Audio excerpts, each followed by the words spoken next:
ಎಲ್ಲ ನಮ್ಮ ಸ್ನೇಹಿತರು ಜಾಯ್ನ್ ಆಗಿ ಮತ್ತೆ ಎಲ್ರಿಗೂ ಕೂಡ ಜಾಯ್ನ್ ಆಗೋದಕ್ಕೆ ಇನ್ಫಾರ್ಮ್ ಮಾಡಿ. ನಮಸ್ತೆ ನಮಸ್ತೆ. ವಾಯ್ಸ್ ಕ್ಲಿಯರ್ ಇದೆಯಲ್ಲ?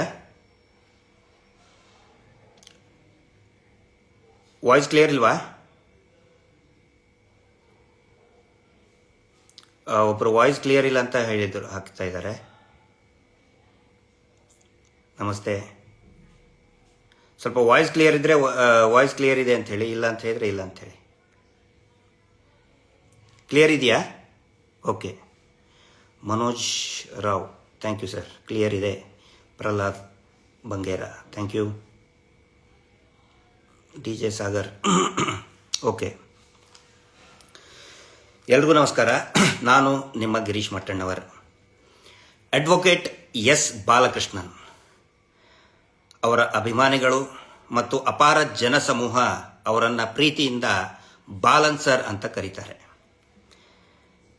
ಇವತ್ತು ಅವರು ಏನು ರಾಜ್ಯದ ವಕೀಲರ ಪರಿಷತ್ತಿನ ಚುನಾವಣೆ ಇದೆ, ನಮ್ಮ ಬಾಲನ್ ಸರ್ 11ನೇ ತಾರೀಕಿಗೆ ನಡೀತಕ್ಕಂತಹ ಇದೇ ಮಾರ್ಚ್ 11ನೇ ತಾರೀಕಿಗೆ 12ನೇ ಸಂಖ್ಯೆಯ ಅಭ್ಯರ್ಥಿಯಾಗಿ ಈ ವಕೀಲರ ಪರಿಷತ್ ಸ್ಟೇಟ್ ಬಾರ್ ಕೌನ್ಸಿಲ್ಗೆ ಅಭ್ಯರ್ಥಿಯಾಗಿ ಕಣಕ್ಕೆ ಇಳಿದಿದ್ದಾರೆ.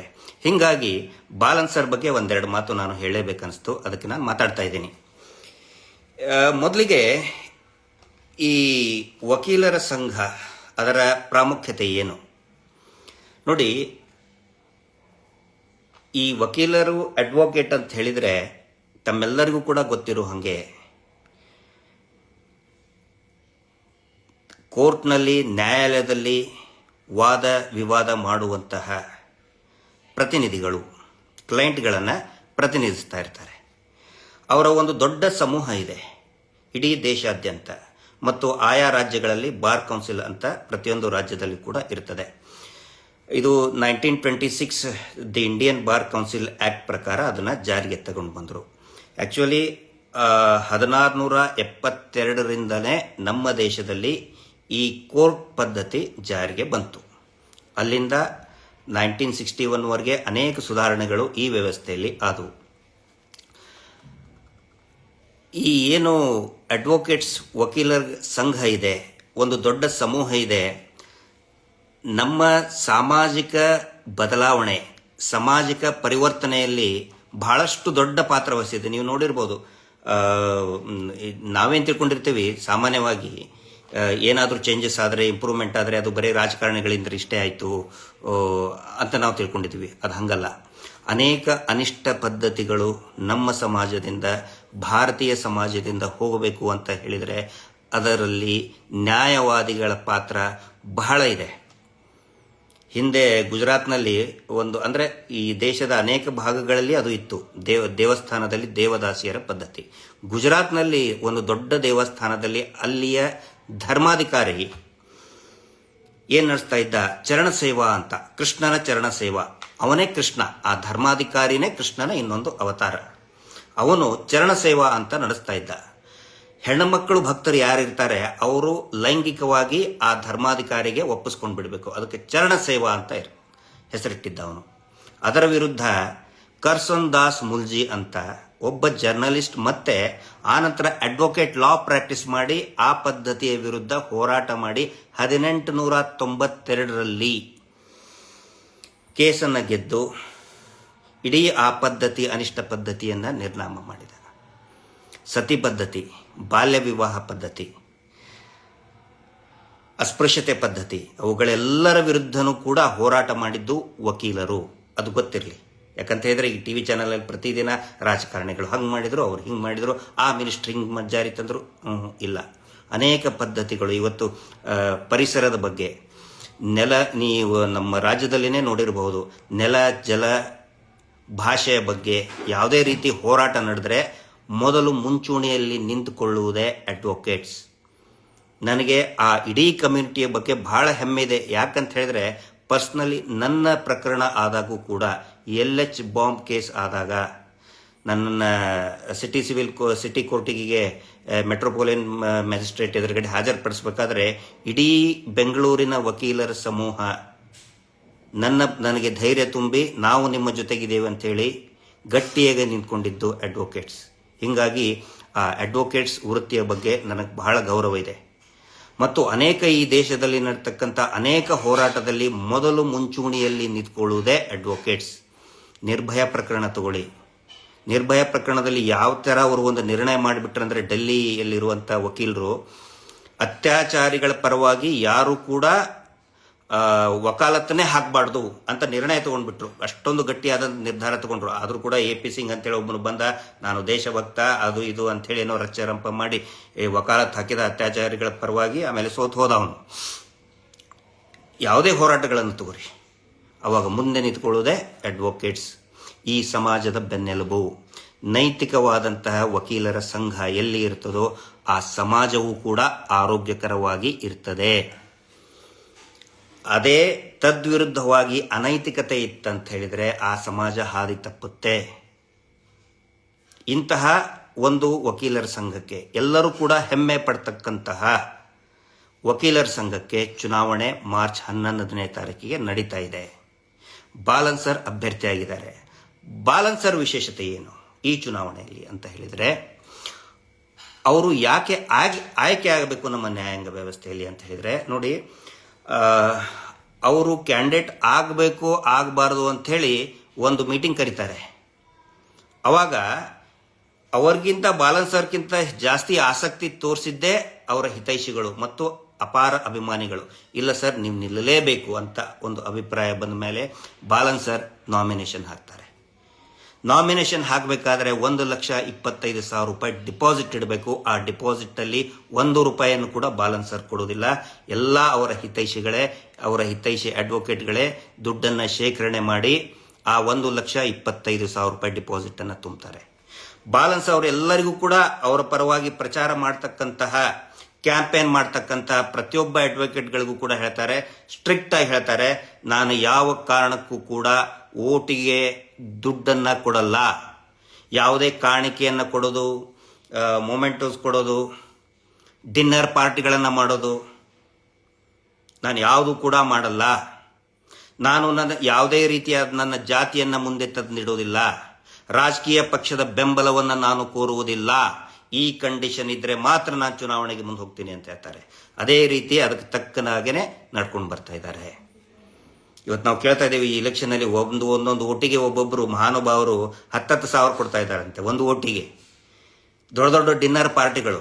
ಇವತ್ತು ಕೇಳಿದ್ವಿ ಕೋರ್ಟ್ ಇದರಲ್ಲಿ ಯಾರೋ ಒಬ್ರು ಪುಣ್ಯಾತ್ಮ ಮೂಗುತಿ ಕೊಡಿಸ್ತಾ ಇದ್ದಾರಂತೆ. ಹಣೆ ಬರ. ಬಾಲನ್ ಸರ್ ಅದರೆಲ್ಲರಿಂದಲೂ ಕೂಡ ಹೊರತುಪಡಿಸಿದ್ದಾರೆ ಪೂರ್ತಿ. ಇದುವರೆಗೂ ಕೂಡ ಒಂದು ವಿಚಿತ್ರ ಅಂತ ಹೇಳಿದ್ರೆ, ಬಾಲನ್ ಸರ್ ಜಾತಿ ಯಾವುದು ಅಂತ ಯಾರಿಗೂ ಕೂಡ ಗೊತ್ತಿಲ್ಲ. ಅವರು ಕೂಡ ಯಾರಿಗೂ ಕೂಡ ಅವ್ರ ಕ್ಲೈಂಟ್ ಇರ್ಬೋದು, ಯಾರೇ ಇರಲಿ, ಅವ್ರಿಗೆ ಸಹಾಯ ಕೇಳ್ಕೊಂಡು ಬಂದಂಥವ್ರಿಗೆ ನೀನು ಯಾವ ಜಾತಿ, ಆ ಜಾತಿನ, ಮೇಲ್ಜಾತಿನ, ಹಿಂದೂನ, ಮುಸ್ಲಿಮ, ಕ್ರಿಶ್ಚಿಯನ್ ಏನೂ ಕೇಳಲ್ಲ. ನೊಂದಂಥವ್ರು ಯಾರಿರ್ತಾರೆ, ಅನೇಕ ಜನ 90% ಅವ್ರ ಕ್ಲೈಂಟ್ಸ್ ಇರೋದು ನೊಂದಂಥವರೇ ಇದ್ದಾರೆ. ಜಾತಿ ರಹಿತವಾಗಿ ಜಾತಿಯನ್ನು ಪಕ್ಕಕ್ಕಿಟ್ಟು ಅವರ ಪ್ರೊಫೆಷನ್ ನಡೆಸ್ಕೊಂಡು ಬರ್ತಾ ಇದ್ದಾರೆ. ಇದು ಬಾಲನ್ ಸರ್ ಅವರ ಒಂದು ವಿಶೇಷತೆ. ಆನಂತರ ಅವರ ಹಿನ್ನೆಲೆ, ಮುಂಚೆನೂ ಕೂಡ ಅವರು ಎಷ್ಟೋ ಜನ ಹೇಳ್ತಾರೆ ಅವ್ರು ತಮಿಳುನಾಡಿಂದ ಬಂದಿದ್ದು ಅದು ಇದು ಅಂತ ಹೇಳ್ತಾರೆ. ಅವರು ಇದೇ ರಾಜ್ಯದವರು, KGF ಮೂಲದವರು. ಬೆಂಗಳೂರಿನಲ್ಲಿ 1980ರ ದಶಕದಲ್ಲಿ, may be in the year 1983ನಲ್ಲಿ ಇಲ್ಲಿನೇ ಕಾರ್ಪೊರೇಟ್ ಆದಂಥವ್ರು. ಅಡ್ವೊಕೇಟ್ ಆದ ಮೇಲೂ ಕೂಡ ಅವರು ಕಾರ್ಪೊರೇಟ್ ಆದವರು. ಕಾರ್ಪೊರೇಟ್ ಇಲೆಕ್ಷನ್ನಿಗೆ ಅವರು ಹೇಳ್ತಾ ಇದ್ರು, ಎಲ್ಲ ಸೇರಿ ಒಟ್ಟಾಗಿ ಅವಾಗ 22 ರೂಪಾಯಿ ಖರ್ಚು ಮಾಡಿದ್ರಂತೆ. ಅವರು ಯಾವತ್ತಿಗೂ ಕೂಡ ಎಲ್ಲಿಯೂ ಕೂಡ ಹಣದ ಆಮಿಷ ಒಡ್ಡಿ ಚುನಾವಣೆ ಮಾಡಿದ್ದೇ ಇಲ್ಲ. 2012ರಲ್ಲಿ ಒಂದು ದೊಡ್ಡ ಪ್ರೊಟೆಸ್ಟ್ ನಡೀತು. ಬಹುಶಃ ಅನೇಕರಿಗೆ ಗೊತ್ತಿರಬಹುದು. ಪೊಲೀಸ್ ದೌರ್ಜನ್ಯದ ವಿರುದ್ಧ ಅಡ್ವೊಕೇಟ್ಗಳ ಮೇಲೆ ದೌರ್ಜನ್ಯ ಆಗುತ್ತೆ. ಆ ದೌರ್ಜನ್ಯದ ವಿರುದ್ಧ ಅತಿ ದೊಡ್ಡ ಪ್ರೊಟೆಸ್ಟ್ ನಡೀತದೆ.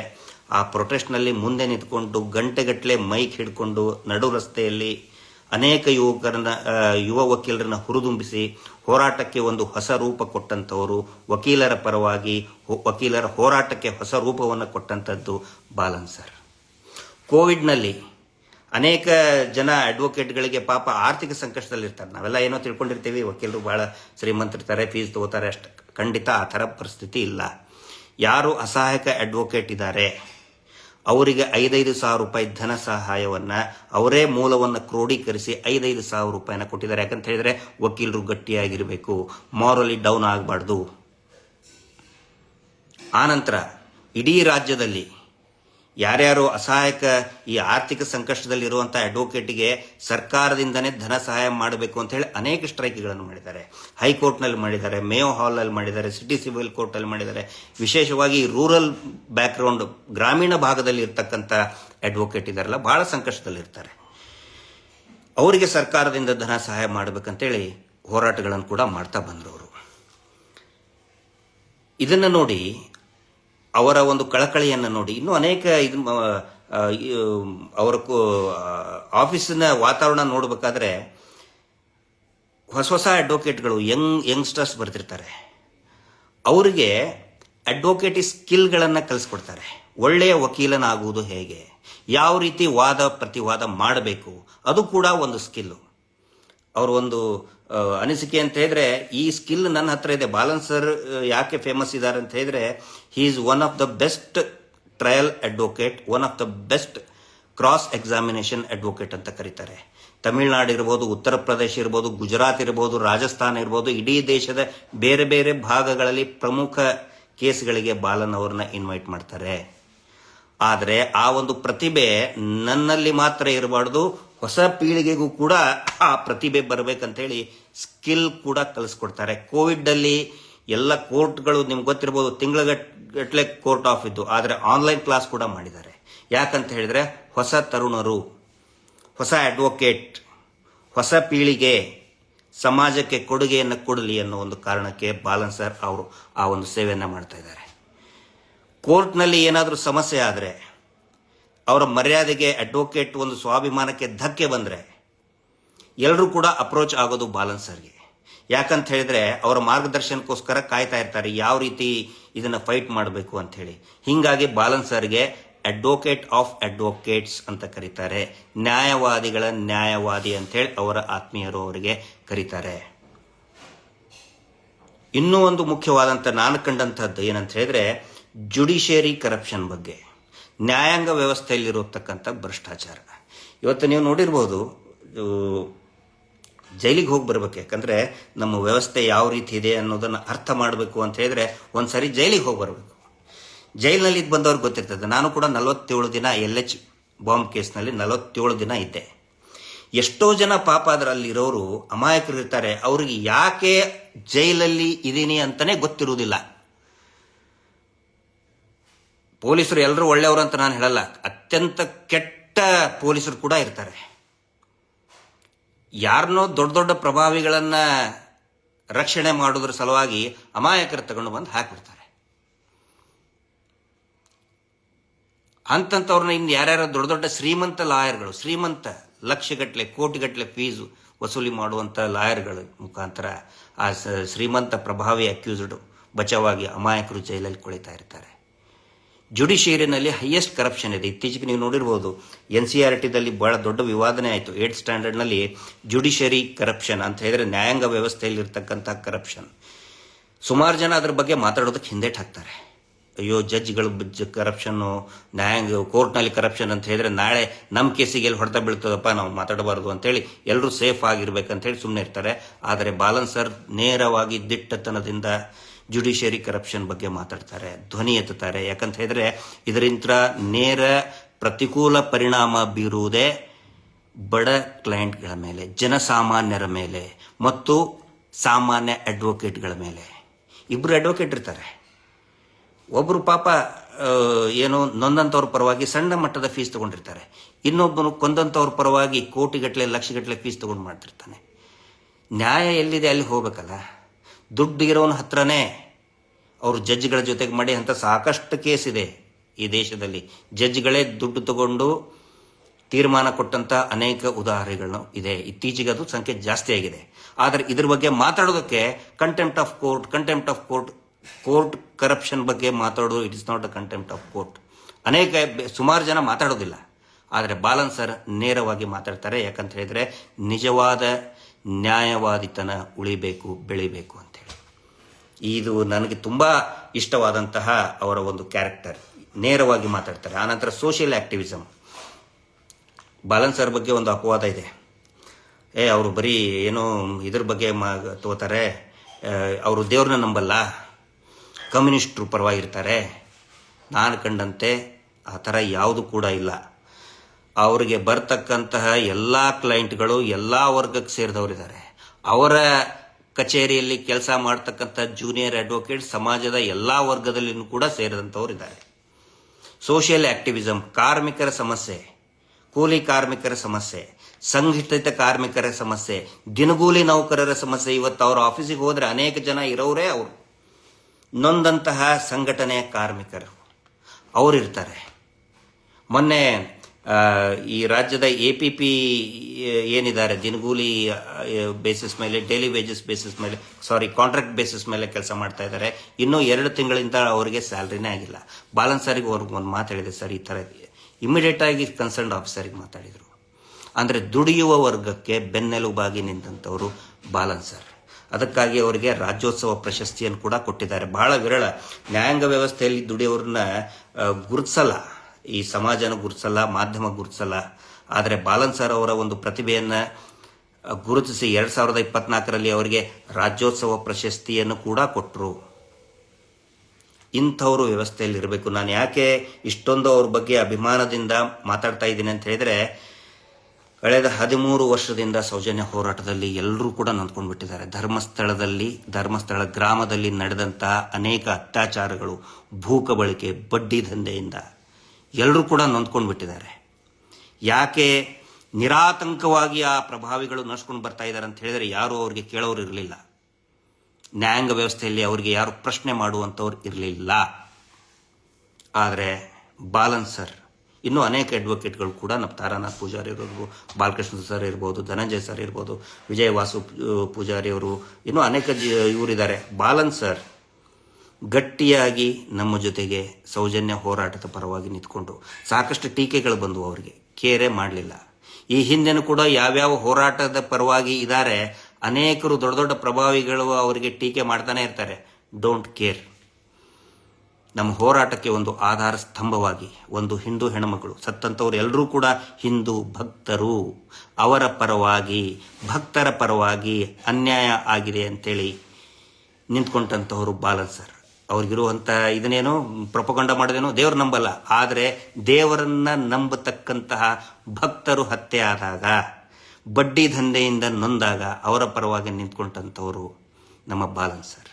ಇನ್ನೂ ಅನೇಕ ಯುವ ವಕೀಲರು ಈ ಹೋರಾಟದ ಪರವಾಗಿ, ನಮ್ಮ ರಂಗನಾಥ್ ಸರ್ ಇದ್ದಾರೆ, ರಂಗನಾಥ್ ರೆಡ್ಡಿ ಸರ್, ತುಂಬ ಜನ ಈಗ ಬರ್ತಾ ಇದ್ದಾರೆ. ಬಟ್ ಎಲ್ಲರಿಗೂ ಕೂಡ ಒಂದು ಧೈರ್ಯ ಏನಂತ ಹೇಳಿದ್ರೆ, ಎಸ್, ಬಾಲನ್ ಸರ್ ಈ ಹೋರಾಟದಲ್ಲಿದ್ದಾರೆ. ಅವ್ರು ಇದೊಂದೇ ಅಲ್ಲ, ಯಾವ ಹೋರಾಟದಲ್ಲಿ ಬಾಲನ್ ಸರ್ ಇರ್ತಾರೆ ಎಲ್ಲರಿಗೂ ಕೂಡ ಒಂದು ಧೈರ್ಯ ಇರ್ತದೆ. ಹೀಗಾಗಿ ನಾನು ಬಾಲನ್ ಸರ್ ಬಗ್ಗೆ ಇವತ್ತು ಮಾತಾಡಬೇಕಾಗಿ ಬಂತು. ಈ ಇಲೆಕ್ಷನ್ ಬಗ್ಗೆ ಒಂದು ವಿಶೇಷತೆ ಏನಂತ ಹೇಳಿದ್ರೆ, ಇಡೀ ಇದ್ರದ್ದು ವೋಟರ್ಸ್ ಯಾರು ಅಂತ ಹೇಳಿದ್ರೆ ರಿಜಿಸ್ಟರ್ಡ್ ನೋಂದಾಯಿತ ಅಡ್ವೊಕೇಟ್ಗಳಿರ್ತಾರೆ. ಬೇರೆ ಬೇರೆ ಒಂದೊಂದು ಜಿಲ್ಲೆಯಿಂದ 5 ಜನ, 6 ಜನ, 10 ಜನನೂ ಕೂಡ ಕಂಟೆಸ್ಟ್ ಮಾಡಿದ್ದಾರೆ.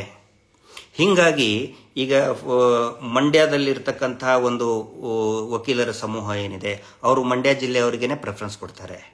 ಕಲಬುರಗಿಯಲ್ಲಿ ಇರತಕ್ಕಂಥ ಅಡ್ವೊಕೇಟ್ಸ್ ಕಲಬುರಗಿ ಜಿಲ್ಲೆಯಲ್ಲಿರ್ತಕ್ಕಂತಹ ಕ್ಯಾಂಡಿಡೇಟ್ಗಳಿಗೆ ಪ್ರೆಫರೆನ್ಸ್ ಕೊಡ್ತಾರೆ. ಮತ್ತು ಅನೇಕ ಜನ ಅತ್ಯಂತ ಸಚ್ಚಾರಿತ್ರ್ಯ ಇರುವಂಥ ಹಿರಿಯ ಅಡ್ವೊಕೇಟ್ಸ್ಗಳು ಕೂಡ ಮತ್ತು ಯಂಗ್ ಆ್ಯಂಡ್ ಎನರ್ಜೆಟಿಕ್ ಅಡ್ವೊಕೇಟ್ಸ್ಗಳು ಕೂಡ ಇಲೆಕ್ಷನ್ಗೆ ನಿಂತಿದ್ದಾರೆ. ನಾನು ಅವರೆಲ್ಲರಿಗೂ ಕೂಡ ಆಲ್ ದ ಬೆಸ್ಟ್ ಹೇಳ್ತಾ ಇದ್ದೇನೆ. ಅವರೆಲ್ಲರಿಗೂ ಕೂಡ ನಾವು ಗೌರವವನ್ನು ಕೊಡ್ತಾ ಇದ್ದೇವೆ. ಆದರೆ ನಾನು ವಿನಂತಿ ಮಾಡ್ಕೊಳ್ಳೋದೇನಂತ ಹೇಳಿದರೆ, ಇದು ಬರೀ ಒಂದೇ ವೋಟ್ ಅಂತ ಇರಲ್ಲ, ಪ್ರಿಫರೆನ್ಸ್ ವೋಟ್ ಇರ್ತದೆ. ಫಸ್ಟ್ ಪ್ರಿಫರೆನ್ಸ್, ಸೆಕೆಂಡ್ ಪ್ರಿಫರೆನ್ಸ್ ಅಂತೇಳಿ ಎಲ್ಲರೂ ಕೂಡ ದಯವಿಟ್ಟು ಆ ಜಿಲ್ಲೆಯಲ್ಲಿ ನಿಮ್ಮ ಕ್ಯಾಂಡಿಡೇಟ್ ಯಾರಿದ್ದಾರೆ, ಫಸ್ಟ್ ಪ್ರಯಾರಿಟಿ ದಯವಿಟ್ಟು ಬಾಲನ್ ಸರ್ ಕೊಡಿ. ನಾನು ನಮ್ಮ ಎಲ್ಲ ವಕೀಲ ಮಿತ್ರರಿಗೆ, ಸ್ನೇಹಿತರಿಗೆ ವಿನಂತಿ ಮಾಡ್ಕೊತಾ ಇದ್ದೇನೆ. ಯಾಕಂತ ಹೇಳಿದ್ರೆ ನಾವು ಅನೇಕ, ಈಗ ನಮ್ಮ ಮೇಲೆ ಈ ಫೇಕ್ ಡಿಫೆಮೇಷನ್ ಕೇಸ್ ಹಾಕಿಸಿದ್ದಾನೆ ನಕಲಿ ದೇವಮಾನವ. ಎಲ್ಲ ಅವರ ಸಂಘಕ್ಕೆ, ಬಡ್ಡಿ ಸಂಘ ಏನಿದೆಯಲ್ಲ, ಪ್ರತಿ ಜಿಲ್ಲೆಗೆ ಒಬ್ಬೊಬ್ಬರನ್ನ ಅಧ್ಯಕ್ಷನ್ ಮಾಡಿದ್ದಾರೆ. ಆ ಅಧ್ಯಕ್ಷರಿಗೆ ಹೇಳಿ ಮಹೇಶ್ ಶೆಟ್ಟಿ ತಿಮರೋಡಿ ಅವ್ರ ಮೇಲೆ ಡಿಫೆಮೇಷನ್ ಕೇಸ್, ಈಗ ಮೊನ್ನೆ 6 ತಿಂಗಳ ಮೇಲೆ ನಂತರ ನನ್ನ ಮೇಲೆ ಡಿಫೆಮೇಷನ್ ಕೇಸ್. ಎಲ್ಲ ಜಿಲ್ಲಾಧ್ಯಕ್ಷರು ನೋಡಿ ಹೆಂಗಿದೆ, ದೇವರ ಹೆಸರಿನಲ್ಲಿ ಸಂಘಗಳನ್ನು ಮಾಡಿ, ದೇವಸ್ಥಾನದ ಹೆಸರುಗಳಲ್ಲಿ ಸಂಘವನ್ನು ಮಾಡಿ ಬಡ್ಡಿ ಪೂಜ್ಯರ ಕೆಲಸ ಇದು. ಆ ಸಂಘದ ಅಧ್ಯಕ್ಷರಿಗೆ ಹೇಳಿಬಿಟ್ಟಿದ್ದಾರೆ ಹೋರಾಟಗಾರರ ವಿರುದ್ಧ ಕೇಸ್ ಹಾಕಬೇಕು, ಇವರು ಸಂಘ ಮಾಡಿದ್ದೆ ಅದಕ್ಕೆ. ಹೀಗಾಗಿ ನಾವು ಮಹೇಶ್ ಶೆಟ್ಟರ್ ಜೊತೆಗೆ ಹೋಗ್ಬೇಕಾದ್ರೆ ಶಿರಾ ಇರ್ಬೋದು, ನಮ್ಮ ಸೌದತ್ತಿ ಇರ್ಬೋದು, ಬೈಲಹೊಂಗಲ್ ಇರ್ಬೋದು, ಧಾರವಾಡ ಇರ್ಬೋದು, ತುಮಕೂರು ಇರ್ಬೋದು, ಸಕಲೇಶ್ಪುರ ಇರ್ಬೋದು, ತುಮಕೂರು ಇರ್ಬೋದು, ಇಲ್ಲೆಲ್ಲ ಕಡೆನೂ ಕೂಡ ನಾವು ಹೋಗ್ತಿರ್ತೀವಿ. ಯಾಕಂದ್ರೆ ಅಷ್ಟು ಕಡೆ ನಮ್ಮ ಮೇಲೆ ಡಿಫೆಮೇಷನ್, ಮಹೇಶ್ ಶೆಟ್ಟರ್ ಮೇಲೆ ಡಿಫೆಮೇಷನ್ ಕೇಸ್ ಆಗಿದೆ. ಎಲ್ಲ ಕಡೆನೂ ಕೂಡ ಬೆಂಬಲವಾಗಿ ಫಸ್ಟ್ ಬಂದು ನಮಗೆ ಧೈರ್ಯ ತುಂಬೋದು, ನಿಮ್ಮ ಜೊತೆಗಿದ್ದೀವಿ ಅಂತ ಹೇಳಿದ್ದು ಅಡ್ವೊಕೇಟ್ಸ್ಗಳು. ಅವರ ಉಪಕಾರ ನಾವು ಯಾವತ್ತಿಗೂ ಮರೆಯಲ್ಲ. ಯಾವತ್ತಿಗೂ ಕೂಡ ಅಡ್ವೊಕೇಟ್ಗಳ ಉಪಕಾರವನ್ನು ನಾವು ಮರೆಯಲ್ಲ. ಅವರೆಲ್ಲರಿಗೂ ವಿನಂತಿ ಮಾಡ್ತೇವೆ, ನಿಮಗೆ ಆ ಜಿಲ್ಲೆಯ ನಿಮ್ಮ ಕ್ಯಾಂಡಿಡೇಟ್ ಯಾರು ಇಷ್ಟ ಆಗ್ತಾರೆ, ಯಾಕಂದರೆ ಒಳ್ಳೊಳ್ಳೆ ಕ್ಯಾಂಡಿಡೇಟ್ಗಳು ನಿಂತಿದ್ದಾರೆ, ಇಷ್ಟ ಆದರೆ ಅವರಿಗೆ ಓಟ್ ಹಾಕಿ. ಆದರೆ ಒಂದು ಓಟು ಮಾತ್ರ ಸಾಧ್ಯ ಆದಷ್ಟು ಮೊದಲೇ ಪ್ರಿಫರೆನ್ಸ್ ಅಥವಾ ಸೆಕೆಂಡ್ ಪ್ರಿಫರೆನ್ಸ್ ಆದರೂ ಕೂಡ ಬಾಲನ್ ಸರ್ಗೆ ಕೊಡಿ. ಯಾವ ಕಾರಣಕ್ಕೂ ಕೂಡ ಬಾಲನ್ ಸರ್ ಅವ್ರನ್ನ ಬಿಟ್ಟು ಕೊಡಬೇಡಿ. ಯಾಕಂತ ಹೇಳಿದರೆ ನ್ಯಾಯಾಂಗ ವ್ಯವಸ್ಥೆ ಗಟ್ಟಿಯಾಗಿ ನಿಂತ್ಕೋಬೇಕು, ವಕೀಲರು ಸ್ವಾಭಿಮಾನದಿಂದ ಇರಬೇಕು. ನಾನು ನೋಡಿದ್ದೀನಿ, ಯಾರಾದರೂ ಒಬ್ಬರು ಅಡ್ವೊಕೇಟು ಅವ್ರ ಕಡೆ ಬಂದರೆ ಸರ್ ಹಿಂಗಾಗಿದೆ ಅಂತೇಳಿ ಫಸ್ಟ್ ಅವರು ನಿಂತ್ಕೋತಾರೆ. ಬಾಲನ್ ಸರ್ಗೆ ಹೇಳಬೇಕಾಗಿಲ್ಲ, ಅವ್ರಿಗೆ ಅರ್ಥ ಆಗಿಬಿಡ್ತದೆ. ಯಾಕಂದರೆ ಮೂಲತಃ ಅವರು ಹೋರಾಟ ಜೀವಿ, ಹೋರಾಟದಿಂದ ಬಂದಂಥವ್ರು. ಸಮಸ್ಯೆಗಳು ಏನು ಅಂಥೇಳಿ ಅವರಿಗೆ ಅರ್ಥ ಆಗುತ್ತೆ, ಅದನ್ನು ರಿಪ್ರೆಸೆಂಟ್ ಮಾಡ್ತಾರೆ. ದೊಡ್ಡ ಮಟ್ಟದಲ್ಲಿ ಸರ್ಕಾರದ ಮಟ್ಟದಲ್ಲಿ ಅವರು ಧ್ವನಿ ಎತ್ತುತ್ತಾರೆ. ಅವ್ರು ಯಾರು CM ಮಿನಿಸ್ಟ್ರು ಅವ್ರನ್ನೇನೂ ನೋಡಲ್ಲ. ಅವರು ಕೇವಲ ನೊಂದಂಥವ್ರನ್ನ ಮಾತ್ರ ನೋಡ್ತಾರೆ, ನೊಂದಂಥವ್ರ ಪರವಾಗಿ ಮಾತ್ರ ಇದ್ದಂಥ ಅಡ್ವೊಕೇಟ್. ದಯವಿಟ್ಟು ಅಂಥವ್ರನ್ನ ಕಳ್ಕೊಳ್ಳೋದು ಬೇಡ, ಇದೊಂದು ಒಳ್ಳೆಯ ಅವಕಾಶ. ಹಾಗಿದ್ರೆ ನಮ್ಮ ಇನ್ಸ್ಟಾಗ್ರಾಮ್ನಲ್ಲಿ ಸಾವಿರಾರು ಜನ ನೋಡ್ತಿರ್ತಾರೆ, ಮತ್ತು ಅವ್ರೇನು ಮಾಡಬೇಕು ಮತ್ತು ಅಡ್ವೊಕೇಟ್ ಏನು ಮಾಡಬೇಕು. ಕೊನೆಯದಾಗಿ ಒಂದು ಮಾತು ಹೇಳ್ತೇನೆ, ಯಾರು ಸಾರ್ವಜನಿಕರಿದ್ದೀರಿ, ವೋಟರ್ಸ್ ಅಲ್ಲ, ಓನ್ಲಿ ಅಡ್ವೊಕೇಟ್ಸ್ ಮಾಡ್ತಾರೆ ಇದ್ರದ್ದು ವೋಟರ್ಸ್. ನಿಮ್ಮ ಫ್ಯಾಮಿಲಿಯಲ್ಲಿ ಕೂಡ ಅಡ್ವೊಕೇಟ್ ಇರಬಹುದು, ನಿಮ್ಮ ಸ್ನೇಹಿತರ ಅಡ್ವೊಕೇಟ್ ಇರಬಹುದು. ದಯವಿಟ್ಟು ಒಬ್ಬರು ಕನಿಷ್ಠ 4 ಜನ ಅಡ್ವೊಕೇಟ್ಗೆ ಮನವೊಲಿಸಿ ಬಾಲನ್ ಅವರಿಗೆ ಓಟ್ ಹಾಕೋದಕ್ಕೆ. ಕನಿಷ್ಠ 4 ಜನ. ಅದು ಸಮಾಜ ಸುಧಾರಣೆಯಲ್ಲಿ ನಿಮ್ಮ ಸೇವೆ ಅಂತ ತಿಳ್ಕೋಬಹುದು. ಆನಂತರ ಯಾರು ನಮ್ಮ ಅಡ್ವೊಕೇಟ್ ಸ್ನೇಹಿತರಿದ್ದಾರೆ, ಹಿರಿಯರಿದ್ದಾರೆ, ಅವರು ಕನಿಷ್ಠ 10 ಜನ ತಾವು ಕೂಡ ಬಾಲನ್ ಸರ್ ಅವರಿಗೆ ಫಸ್ಟ್ ಪ್ರಿಫರೆನ್ಸ್ ಓಟ್ ಹಾಕಿ ಮತ್ತು 10 ಜನ ಅಡ್ವೊಕೇಟ್ಗಳ ಮನವೊಲಿಸಿ. ಈ ನನ್ನ ಇನ್ಸ್ಟಾಗ್ರಾಮ್ನಲ್ಲಿ ಬಾಲನ್ ಸರ್ದು ಇದನ್ನು ಕೂಡ ಹಾಕಿರ್ತೀನಿ, ಅವ್ರದ್ದು ಹ್ಯಾಂಡ್ ಬಿಲ್ಸ್ ಕೂಡ ಹಾಕಿರ್ತೀನಿ.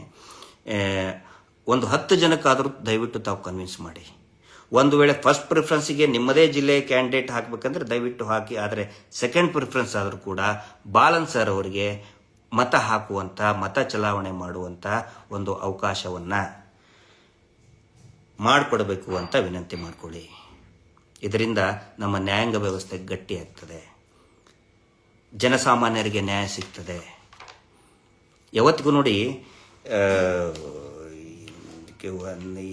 ಇದಕ್ಕೆ ನಾನು ಒತ್ತು ಕೊಡೋದು ಎದಕ್ಕಂತ ಹೇಳಿದರೆ, ಎಲ್ಲ ಎಲೆಕ್ಷನ್ ಒಳಗೂ ಕೂಡ ದುಡ್ಡು ಹೆಂಡ ಸುರಿಯೋದು ಸಿಕ್ಕಾಪಟ್ಟೆ ಆಗಿಬಿಟ್ಟಿದೆ. ಎಲ್ಲ ಎಲೆಕ್ಷನ್, MLA MP ಇಲೆಕ್ಷನ್, ಗ್ರಾಮ ಪಂಚಾಯತಿ ಇಲೆಕ್ಷನ್ನು, ಸಾಹಿತ್ಯ ಪರಿಷತ್ ಇಲೆಕ್ಷನ್ನು, ಎಲ್ಲದಕ್ಕೂ ಕೂಡ ಬಂದ್ಬಿಟ್ಟಿದೆ. ಈಗ ಈ ವಕೀಲರ ಚುನಾವಣೆಯಲ್ಲಿನೂ ಕೂಡ ಹೆಂಡ ಹಾಸ್ತಾ ಇದ್ದಾರೆ, ದುಡ್ಡು ಕೊಡ್ತಾ ಇದ್ದಾರೆ. ಕಾರ್ ಮೆಕ್ಯಾನಿಕ್, ನಮ್ಮದು ಕಾರ್ ಕೆಡ್ತು, ಸ್ಕೂಟರ್ ಕೆಡ್ತು ಅಂತ ಹೇಳಿದರೆ ನಾವು ಒಳ್ಳೆ ಮೆಕ್ಯಾನಿಕನ ಹತ್ರ ಹೋಗ್ತೀವಿ, ಅದರಿಂದ ನಮ್ಮ ಕಾರ್ ರಿಪೇರಿ ಆಗ್ತದೆ ಅಂತ ಹೋಗ್ತೀವಿ. ಇಲ್ಲಪ್ಪ ಅವನು ನಮ್ಮ ಜಾತಿಯ ಅದಾನಂತ ಹೋದರೆ ಕಾರ್ ರಿಪೇರಿ ಆಗೋದಿಲ್ಲ, ಅವನು ಒಳ್ಳೆ ಮೆಕ್ಯಾನಿಕ್ಕೇ ಆಗಿರಬೇಕು. Balan sir is the best mechanic, is the best fighter. ಹೀಗಾಗಿ ದಯವಿಟ್ಟು ಬಾಲನ್ ಸರ್ ಒಂದು ಧ್ವನಿ. So vote for voice, ballot for Balan. ನಿಮ್ಮ ಬ್ಯಾಲೆಟಲ್ಲಿ ಬಾಲನ್ ಅವರ ಹೆಸರಿರಲಿ. Justice for Soujanya. ನೆನಪಿರಲಿ, 11ನೇ ತಾರೀಕು 12ನೇ ಅಭ್ಯರ್ಥಿ ಎಸ್ ಬಾಲಕೃಷ್ಣನ್. ಬ್ಯಾಲೆಟ್ನಲ್ಲಿ ಬಾಲನ್ ಅಂತ ಇರುವುದಿಲ್ಲ, ಎಸ್ ಬಾಲಕೃಷ್ಣನ್ ಅಂತ ಇರ್ತದೆ. 12ನೇ ಸಂಖ್ಯೆ, 11ನೇ ತಾರೀಕು 12ನೇ ಸಂಖ್ಯೆಗೆ ದಯವಿಟ್ಟು ಪ್ರಥಮ ಪ್ರಾಶಸ್ತ್ಯದ ಮತ ಹಾಕಿ ನ್ಯಾಯಾಂಗ ವ್ಯವಸ್ಥೆಯನ್ನು ಉಳಿಸಿ, ಗಟ್ಟಿಗೊಳಿಸಿ ಅಂತ ಹೇಳ್ತಾ ಇದ್ದೀನಿ. Justice for Soujanya. ನಮಸ್ತೆ.